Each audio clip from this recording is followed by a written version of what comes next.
Cœur votre maison. Sud FM. Il est 18h. Sud Soir, le journal. Bonsoir à tous et bienvenue. Que va dire le chef de l'État ce soir dans son message à la nation à la veille de la fête de l'indépendance? Juste une célébration symbolique. Dans ce contexte d'épidémie, le Sénégal a répertorié 207 cas positifs. 2 autres régions infectées, 7 à Kolda, 1 à Tambacounda, des cas contacts en quarantaine. Les cas augmentent, ce qui justifie le report de la rentrée scolaire et universitaire aux 4 mai. Toutes les hypothèses sont possibles pour le respect du quantum horaire minimal. Le ministère de l'Éducation et services concernés vont évaluer, a dit le porte-parole du ministère de l'Éducation, Amadou Moustapha Diagne. Violent incendie au marché Zinc de Kaolack. 8 ateliers ébénistes ont été brûlés. Les dégâts sont estimés à plus de 20 millions de francs CFA. Et puis nécrologie avec le décès de Alioune Badara Diagne Goldberg, figure emblématique de la région de Saint-Louis. Témoignage dans ce 18h Info Éco avec Rapsa Inimanouane. Complète ce journal mis en onde par Hassan Alassane.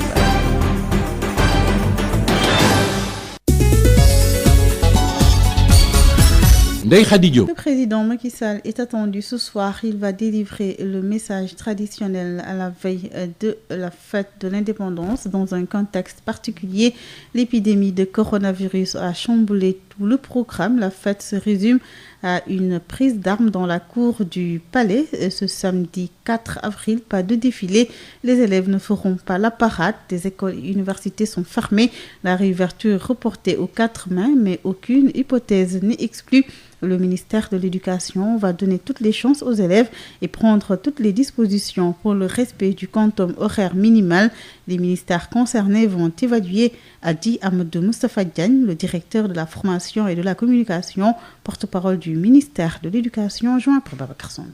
Oui, le ministère n'exclut aucune hypothèse, puisque l'objectif principal, c'est d'abord d'assurer la continuité pédagogique à travers l'enseignement, l'apprentissage à distance, mais également de nous assurer que les enfants ont suivi suffisamment de cours pour pouvoir donc répondre de façon positive à l'ensemble des compétences qui leur seront demandées à évaluer donc lors des compositions ou lors des examens. Donc ce qui veut dire que le ministère donnera toutes les chances aux élèves du Sénégal. Maintenant, nous verrons avec l'évolution donc de la maladie.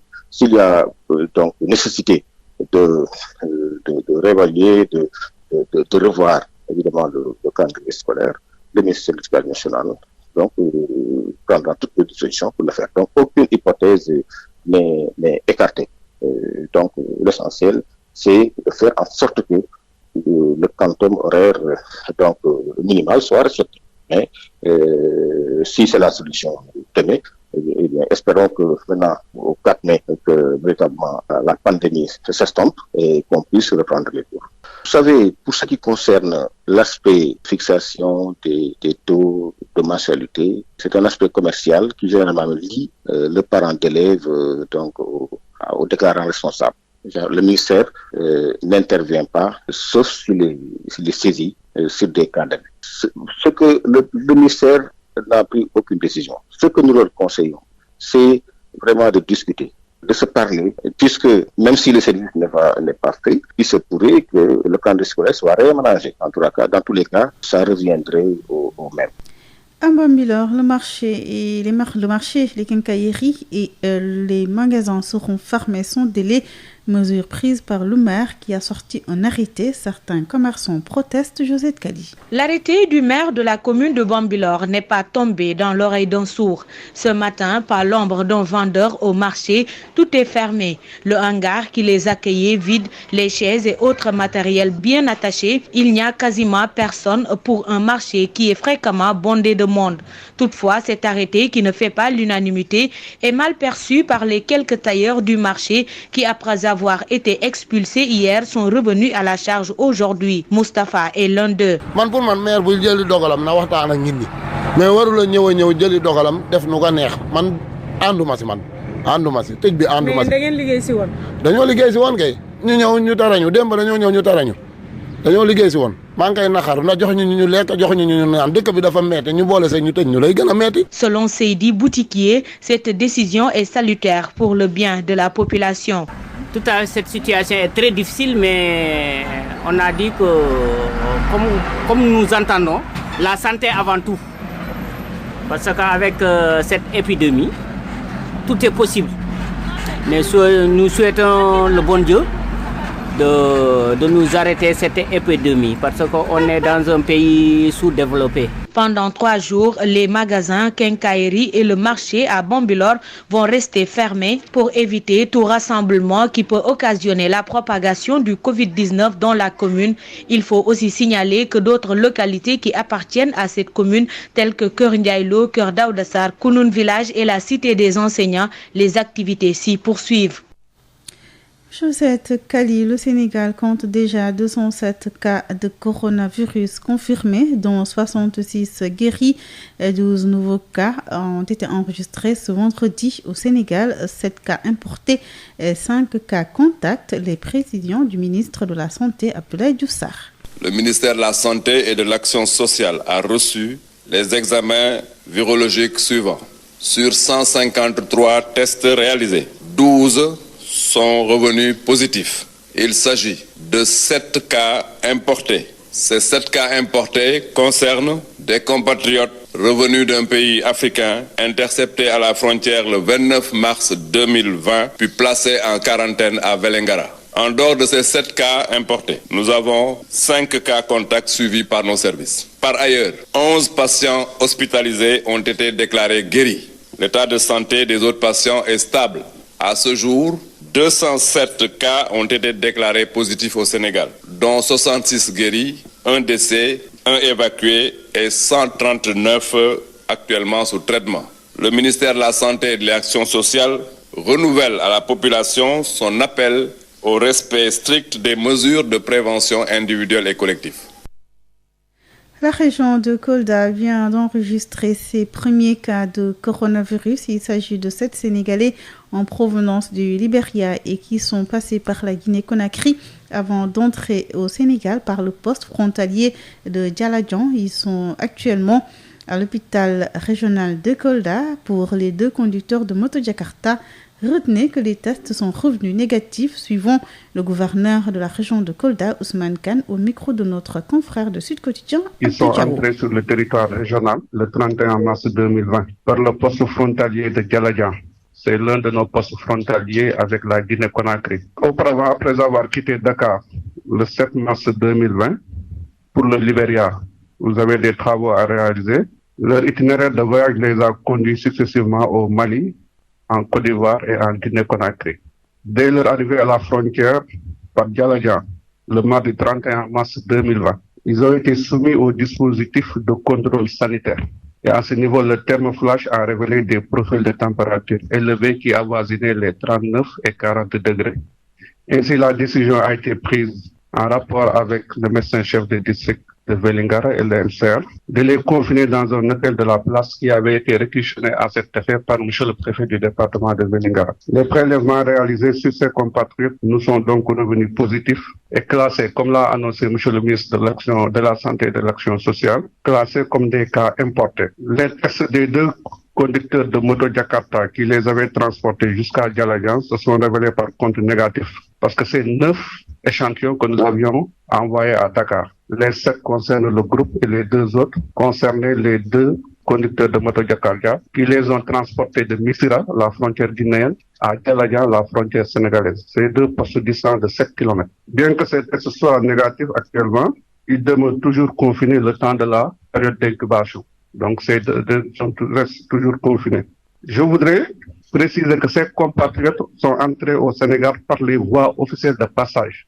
Je voudrais vraiment insister sur ce point, en l'occurrence le poste de Dialadjan, et qu'ils n'ont pas emprunté les voies clandestines pour retourner au pays. Dialadjan, c'est un poste frontalier officiel où on a la police des frontières. Et je dis heureusement d'ailleurs, sinon il y avait de fortes chances qu'ils échappent au dispositif de contrôle administratif et sanitaire frontière et essaimer la maladie sur tout le territoire sénégalais. Cela dit, nous reconnaissons que nous avons des frontières qui sont longues, peureuse où nous notons beaucoup de passages clandestins. C'est pourquoi nous renouvelons l'appel déjà lancé à nos populations, en particulier nos populations frontalières, d'accompagner nos forces de défense et de sécurité dans cet exercice de surveillance de nos frontières, notamment en signalant systématiquement tout mouvement suspect. Toutes les personnes qui ont été en contact avec les 7 Sénégalais sont actuellement en quarantaine. Le médecin-chef de la région de Kolda rassure sur les moyens disponibles au niveau de l'hôpital. Dr Yaya Baldé, joint par Abdou Diawo.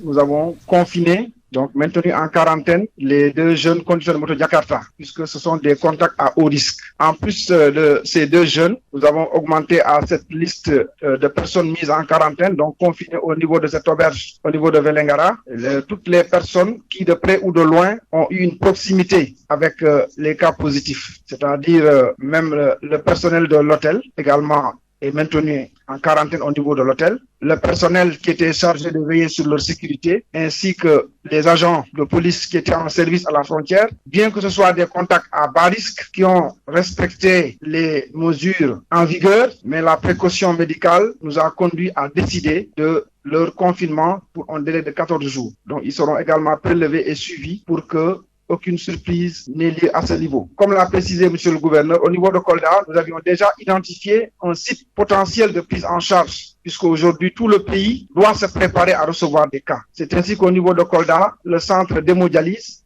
en accord avec la direction de l'hôpital, nous a été proposé, et les visites techniques que nous avons réalisées sur les lieux nous ont montré que le site donnait en tout cas des commodités qui permettaient de prendre des cas, en tout cas d'un certain niveau à ce niveau. Nous avons donc la chance aussi d'avoir à Kolda un spécialiste des maladies infectieuses, un infectiologue. Donc, il y avait le minimum qui est présent, même si aujourd'hui, nous avons également sollicité l'accompagnement du niveau central. Également, ce qu'il faut savoir, c'est qu'il s'agit de patients qui sont classés comme des cas simples. Cas simples, entre guillemets, dans le langage médical, ça veut dire que ce sont des cas qui ne présentent pas de complications pour l'instant, donc qui sont gérables sur place. Donc, nous allons suivre le cas, nous allons les traiter et interagir avec Dakar pour que cela puisse se faire de la meilleure des façons possibles. Au niveau de Kolda, 2 sites ont été aménagés pour le traitement. Un premier site pour les cas suspects et un autre pour la prise en charge des cas confirmés. Le directeur de l'hôpital de Kolda lance un appel à la population pour le respect des mesures d'hygiène. Dr Djibril Sané, le directeur du centre hospitalier de Kolda, on l'écoute avec Abdou Diawo. On avait identifié en fait 2 sites au niveau de l'hôpital. Des sites en fait visités par monsieur le gouverneur et le médecin-chef de région qui ont été quand même validés. Un site pour les cas en fait suspects en attente de leurs résultats et un autre site pour la prise en charge en fait des cas confirmés. Donc à ce jour, on peut dire que effectivement on a 7 cas confirmés au niveau de l'hôpital qui sont hospitalisés au niveau en fait du site qui a été identifié pour leur prise en charge. Ce qu'on peut dire en fait que ce sont des cas simples. En ce moment, la prise en charge est très très correcte et que on a l'avantage d'avoir en fait un médecin infectiologue avec nous et une bonne équipe qui ont été en fait bien formés pour prendre en charge en fait tous les cas au niveau en fait de la région. Et là, je profite de l'occasion pour lancer en fait un appel, surtout à la population, pour le respect des mesures d'hygiène. Parce que je pense que ce sont ces mesures d'hygiène qui peuvent nous sauver, nous tous. À Tambacounda, beaucoup d'interrogations et d'appréhensions avec le premier cas testé positif. Il s'agit d'un chef religieux pris en charge au centre hospitalier régional. Les autorités tentent de tracer les cas contacts. L'autre préoccupation est liée aux 7 cas positifs à Vélingara avec la gestion des points de passage non officiels en zone de frontière. Correspondance Boubacar Tamba. Le malade testé positif au coronavirus dans le département de Goudiri est transféré hier soir au centre hospitalier régional de Tambacounda où il est en train d'être pris en charge. Les questions qui taraudent les esprits et qui peinent à trouver des réponses sont de savoir le nombre de personnes avec lesquelles il est entré en contact, lui qui est un guide religieux, et pendant combien de temps il a séjourné à Medina Gounass. Le gouverneur de Tambacounda laissera entendre que les services compétents s'attellent à retracer ses contacts, mais Il faut le rappeler, ils risquent d'être nombreux, d'autant plus qu'entre les premières heures du Dakar de Médina-Gounass et maintenant, une girafe pourrait y perdre son petit. L'autre sujet d'inquiétude à mettre en rapport avec nos 7 compatriotes rentrés du Libéria, testés positifs et suivis à Kolda, est inhérent à la gestion des points de passage non officiels en zone frontalière. Il y a de quoi mettre en place un dispositif adéquat de surveillance et surtout mettre un terme à la complicité de certains conducteurs de mototaxis connus pour être des complices par rapport au transport des contrevenants. Le comité régional de gestion de l'épidémie de Tambacounda sera en conclave ce vendredi, histoire de peaufiner de nouvelles stratégies par rapport à la nouvelle situation. Boubacar Tambacounda, Sud-Afrique. Alerte des populations de Bargny, Niakhal et Sandou. Les habitants ont alerté la police pour signaler des pirogues suspectées de transporter des Sénégalais venant d'Europe. Les forces de sécurité ont veillé toute la nuit, explique Fatou Somba, présidente des femmes transformatrices de Bargny, conseillère municipale avec Denisia Sambo. Donc à travers les réseaux sociaux, on a entendu dire qu'il y a une pirogue qui est à haute mer qui porte des migrants et on ne savait pas quelle sorte de migrants, ce sont des malades ou autres. Donc à travers les réseaux sociaux, hier, Toubabdiala à Bargny, ils ont été informés et tous les enfants étaient sur le rivage à Almedi pour veiller à ce que la pirogue n'atterrisse pas dans nos communes. Donc on a reçu cette information à travers les réseaux sociaux. On était au courant, mais on n'a pas encore vu une pirogue atterrir sur le rivage. Jusqu'à aujourd'hui, on n'a pas vu de pirogue. Mais peut-être un signal d'alarme pour prévenir, mais il n'y a pas une seule pirogue qui est dans Bargny. Peut-être au large, parce qu'ils ont vu des pirogues au large. Donc c'est un soupçon. Mais jusqu'à présent, ils n'ont pas vu de pirogue sur nos rivages à Bargny. Fête de l'indépendance 4 avril, le coronavirus a chamboulé tout le programme. Pas de défilé, pas de festivités, une cérémonie restreinte prévue au Palais de la République. Aucune autre activité n'est autorisée à cause de la maladie. Le défilé a été annulé. Une grande déception chez les habitants des allées du Centenaire qui devaient abriter l'événement. Déception encore plus grande chez les tout-petits opté pour y participer à Difatou Barry. La fête de l'indépendance, elle était bien plus qu'une simple cérémonie pour Jean-Jacques Basse. Étant jeune, on suivait ça. C'était une fête. Les Rufisquois venaient, même des Saint-Louisiens venaient ici passer la nuit pour regarder ça. C'était ça en fait le 4 avril. L'homme, qui en est à sa 6e décennie de vie, habite Centenaire depuis 1965, soit 55 ans aujourd'hui. Pour ce 4 avril 2020, la cérémonie sera bien particulière. Le coronavirus est passé par là. La situation oblige, comme corona oblige, donc voilà, on est obligé de faire avec. La résignation, c'est le sentiment qui anime cet autre soixantenaire résidant à Centenaire. Ça fait mal, mais on peut rien dire. Parce que c'est à cause du coronavirus. La fête de l'indépendance, c'est pas que l'affaire des aînés, puisque les petits y ont leur mot. Je suis en classe de 6e. Je voulais que ce grand événement nous réunisse, toutes nos familles. Malheureusement, pour ce jeune collégien qui devait participer au défilé du 4 avril pour la première fois de sa vie, l'événement a été annulé. Nous avons fait deux séances d'entraînement, mais on nous a dit la fête n'aura pas lieu parce qu'il y a une grave pandémie. Et qu'est-ce que ça vous a fait? Vous avez eu mal au cœur? Oui, j'ai bien mal au cœur. La fête nationale du 4 avril sera célébrée en toute sobriété avec seule une prise d'armes au Palais de la République. Pendant ce temps, sur les allées du Centenaire, au lieu symbolique du défilé, aucun changement notable, pas de drapeau, pas de panneau, rien qui rappelle les 60 ans d'indépendance du Sénégal. Sud FM. Mouvement d'humeur des enseignants de Ziguinchor, membres de la Mutuelle Générale de l'Éducation du Sénégal, ils n'ont plus accès aux structures de santé de la région. Ces enseignants dénoncent la gestion de la mutuelle et exigent un audit. Elhadji Ansoumana Kandé, leur porte-parole au micro de Ben Michel Kanfoudi. Nous portons à l'attention de l'opinion nationale que depuis 2016, la Mutuelle Générale de l'Éducation du Sénégal n'est plus capable de prendre correctement en charge notre santé, ainsi que celle des membres de nos familles. À ce jour, nous sommes indésirables dans toutes les structures de santé de la région de Ziguinchor. L'hôpital régional a suspendu toutes ses prestations à l'égard des malades membres de la MGES depuis avril 2019. La MGES lui doit à ce jour une dette qui s'élève à plus de 20 millions.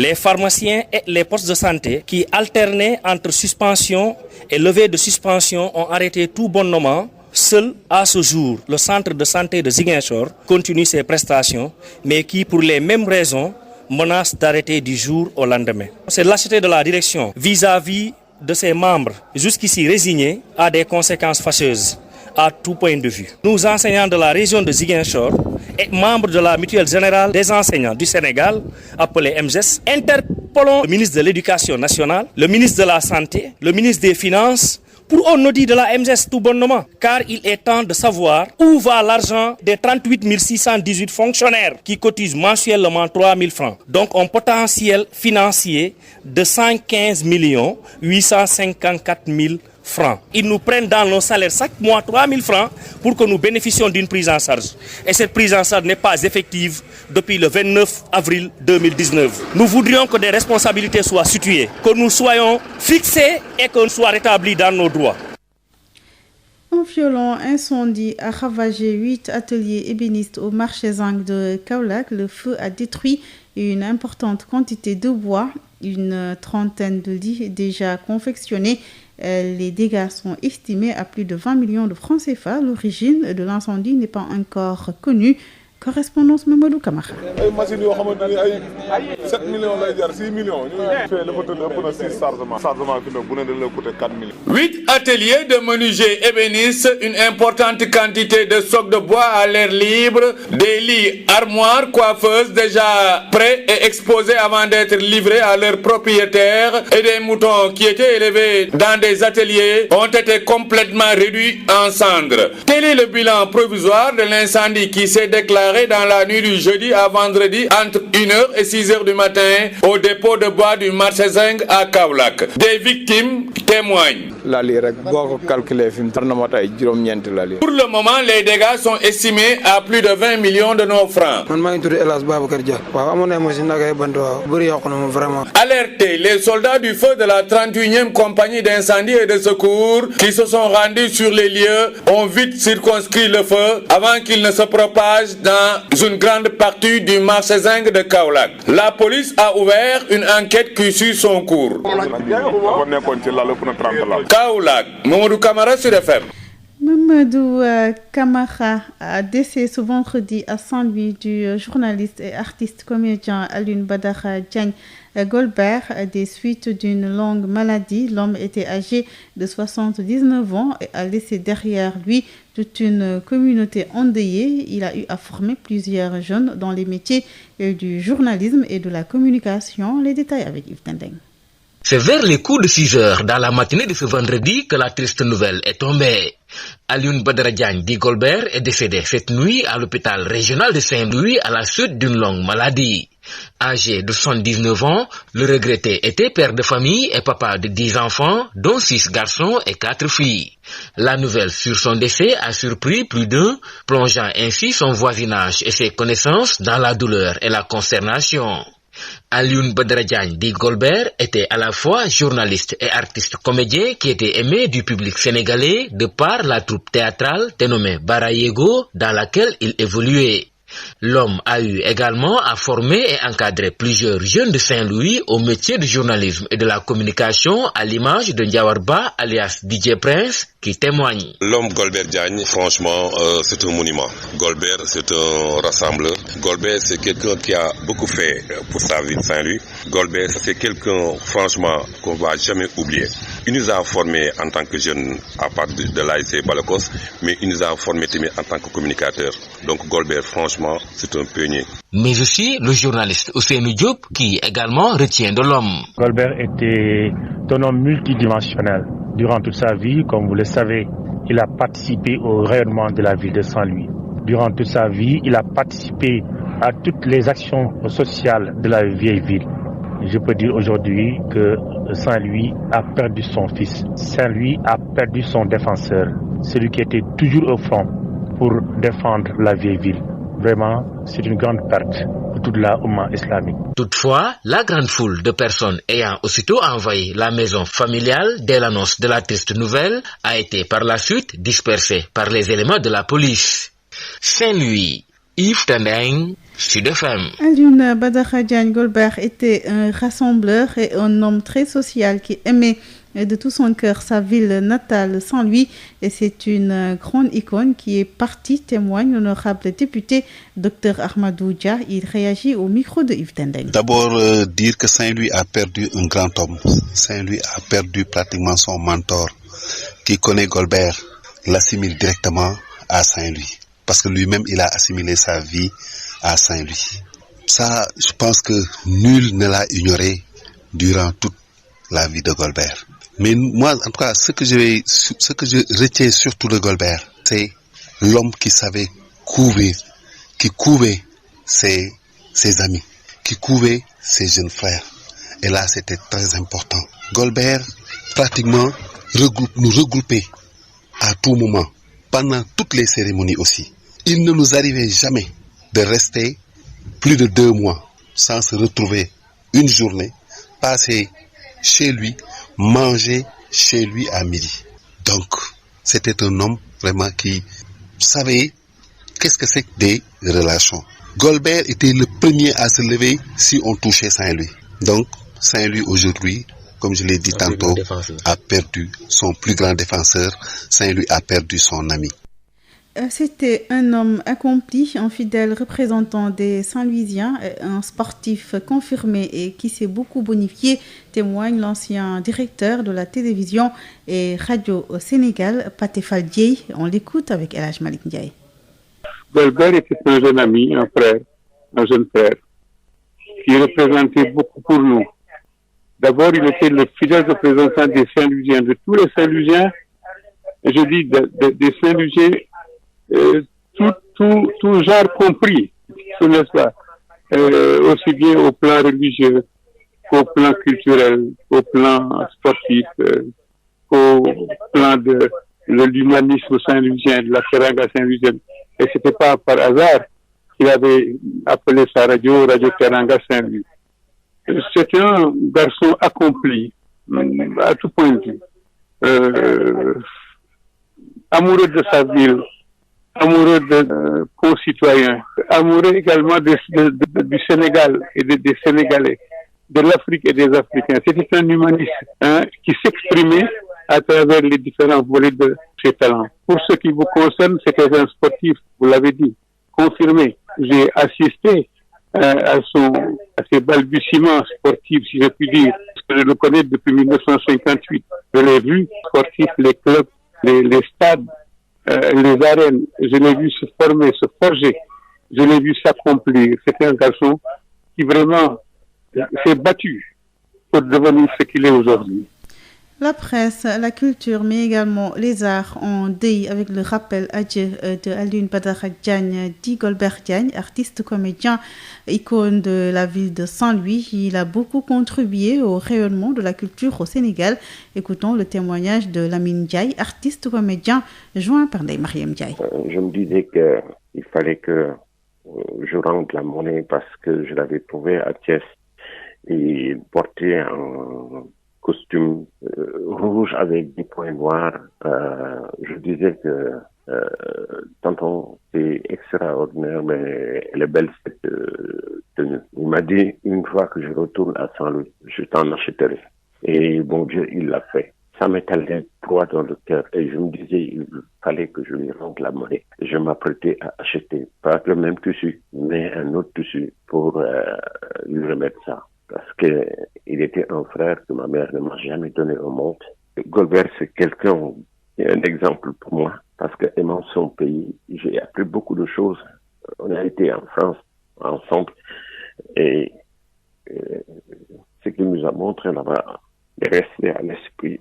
Et jusqu'à présent, je me remets à Dieu. Et puis, je me dis que, voilà, est-ce que je serai comme lui un jour? Golbert,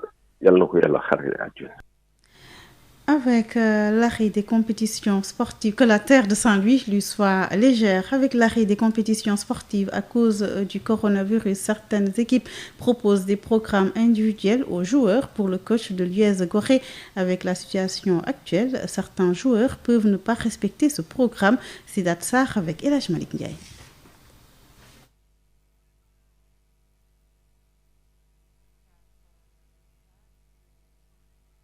sommes à l'arrêt parce que vu que cette situation est un peu catastrophique.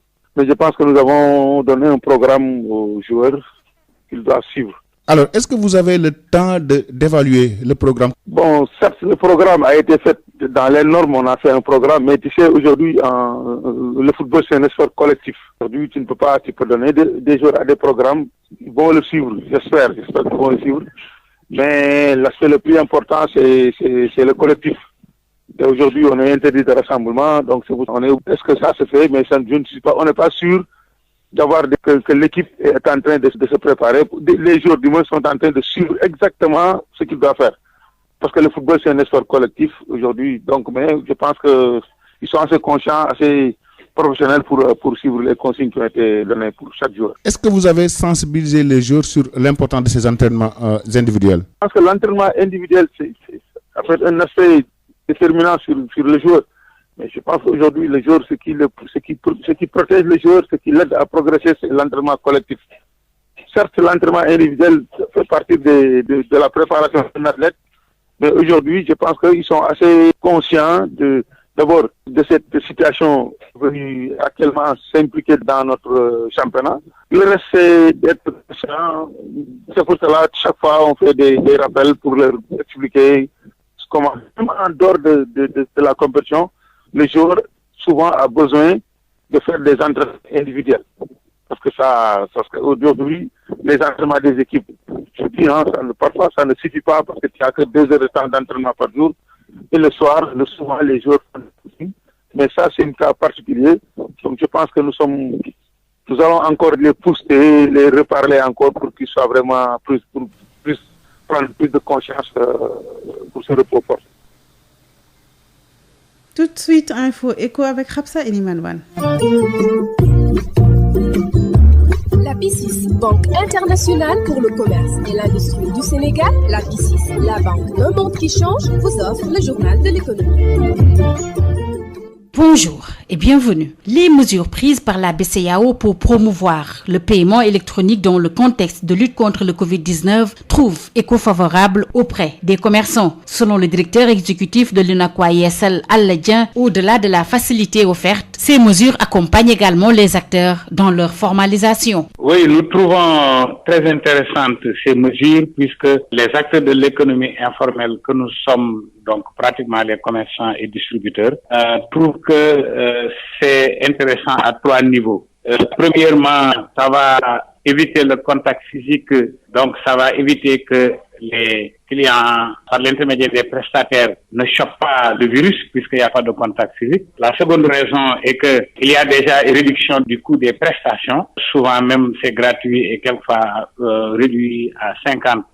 Et le troisième intérêt, c'est que ça accompagne même la formalisation de nos activités puisque la majeure partie de nos membres, pour ce qui concerne l'UNACOIS, évoluent dans l'économie informelle. Donc, ces transactions avec les cartes bancaires, avec le paiement digitaux, tout ça accompagne la formalisation de nos activités. La majeure partie des commerçants sont déjà au courant puisque certains disposent de cartes bancaires, mais au moins chacun a son téléphone portable. Donc le paiement électronique est une chose nouvelle dans les activités économiques, mais déjà adoptée par les commerçants, puisqu'ils y trouvent leur compte et ça participe à la formalisation de nos activités, puisque au début, beaucoup de nos membres évoluaient bien avant l'arrivée du portable, bien sûr. Il y a même des gens qui travaillaient en underground, c'est-à-dire ils s'échappaient du fisc et le concerné n'est pas identifié, ces activités ne sont pas reconnues ou en tout cas ils ne paient pas l'impôt alors qu'en même temps il y a ce qu'on appelle la CGU, la contribution globale unique, mais en dehors de cela il y a des taxes à payer et tout le monde paie, surtout aussi les factures d'eau, d'électricité, des chaînes de télévision qu'on peut payer à partir du mobile. Donc nous nous trouvons dans ces 8 mesures préconisées par la BCEAO. C'en est tout pour le journal de l'économie. Merci de nous avoir suivi. La BICIS, Banque internationale pour le commerce et l'industrie du Sénégal, la BICIS, la banque d'un monde qui change, vous a offert le journal de l'économie. Ndeye Khady Diop. Peu rappel des titres, que va dire le chef de l'État ce soir dans son message à la nation à la veille de la fête de l'indépendance? Juste une célébration symbolique dans ce contexte d'épidémie. Le Sénégal a répertorié 207 cas positifs, 2 autres régions infectées. 7 cas à Kolda, 1 à Tambacounda, des cas contacts en quarantaine. Les cas augmentent, ce qui justifie le report de la rentrée scolaire au 4 mai prochain.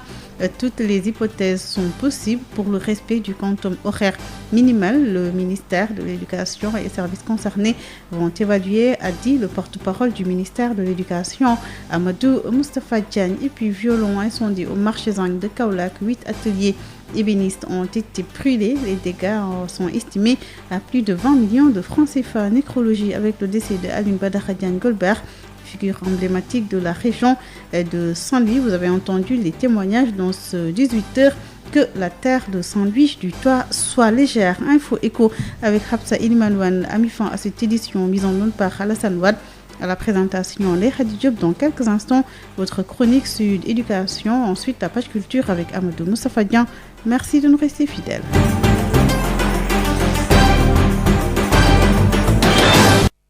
Bonjour chers auditeurs, bienvenue dans ce 32e numéro de Sud Éducation.